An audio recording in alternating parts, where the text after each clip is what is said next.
Pessoal, bom, na aula de hoje a gente vai tratar aí sobre a luz.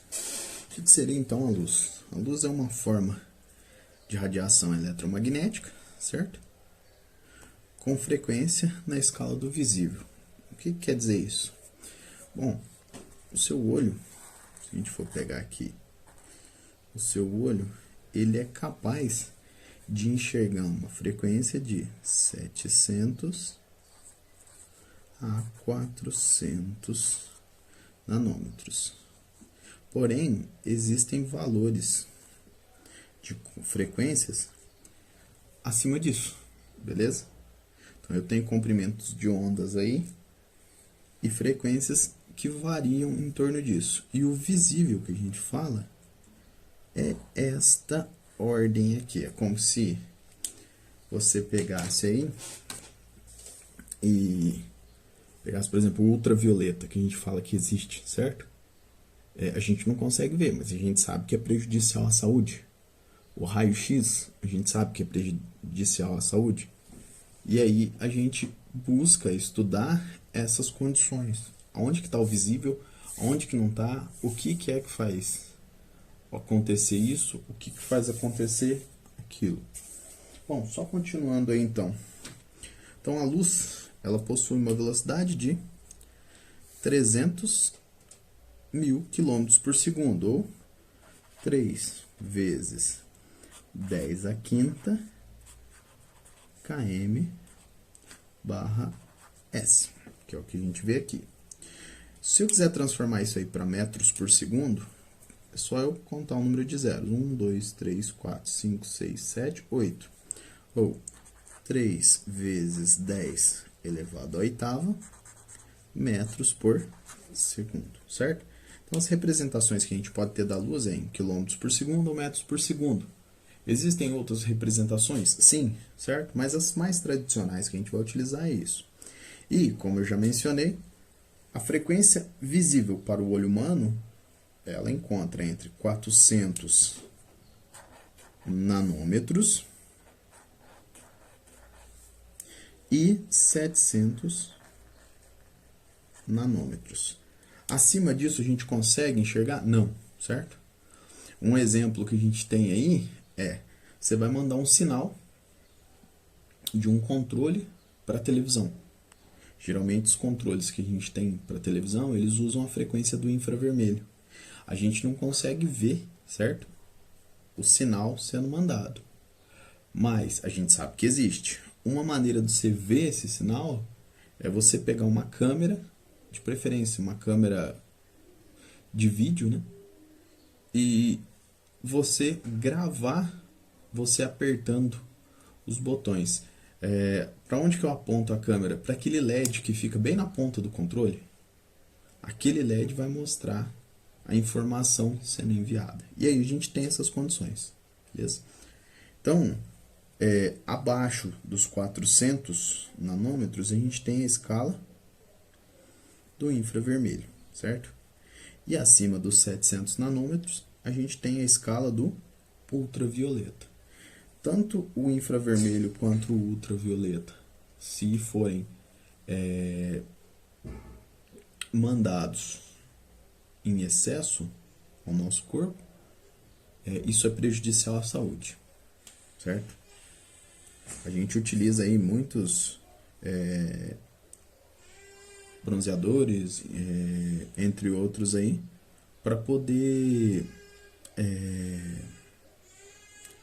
proteger aí o nosso corpo da ultravioleta. Em óculos a gente vê também. Já para o infravermelho, a gente vê alguns tipos de proteção contra. Só aqui eu tenho a escala que me diz por cor. Então, ó, o vermelho intenso, ele responde a 700 nanômetros, como a gente já...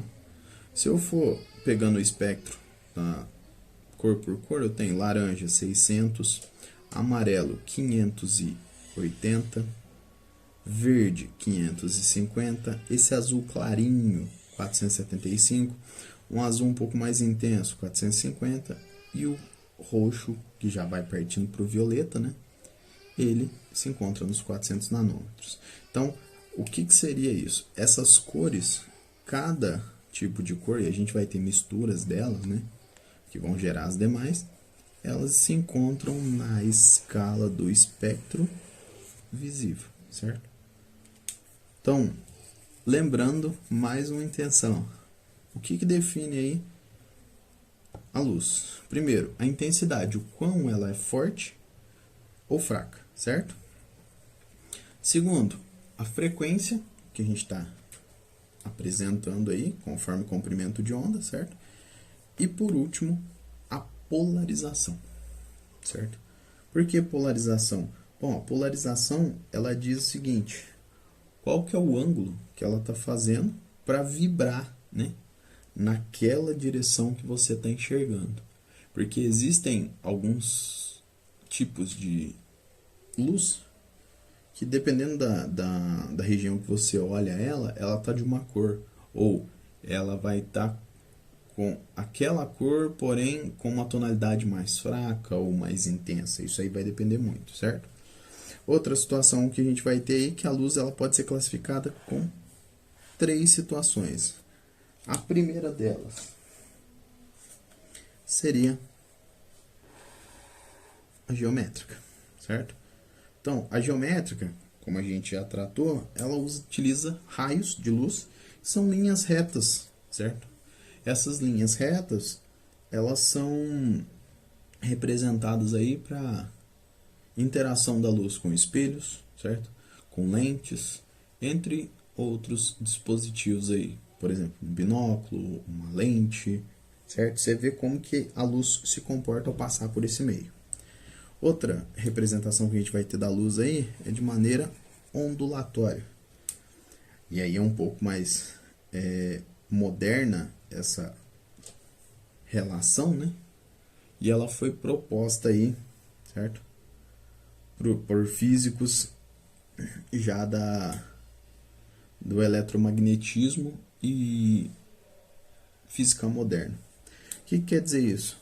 É uma onda que ela vibra, certo? Em 2 dimensões. E aí você consegue ver ela vibrando tanto em frequência quanto em velocidade. Então você tem essas condições de propagação. E por último aí, né, que foi a colocação de Albert Einstein, até vamos colocar aqui. Albert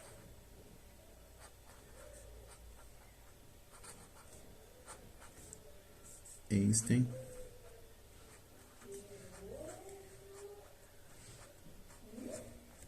Certo? Ele apresenta o modelo corpuscular, ou que a gente trata como sendo os fótons. É como se você pensasse que um laser seria um canhão de pequenas partículas. E essas pequenas partículas, elas são consideradas como fótons. E continuando, essas pequenas partículas possuem velocidade, possuem direção de vibração, possuem polarização, possuem frequência, certo? Então a gente tem toda uma condição aí por trás disso daí, certo? Pessoal, por enquanto, muito obrigado.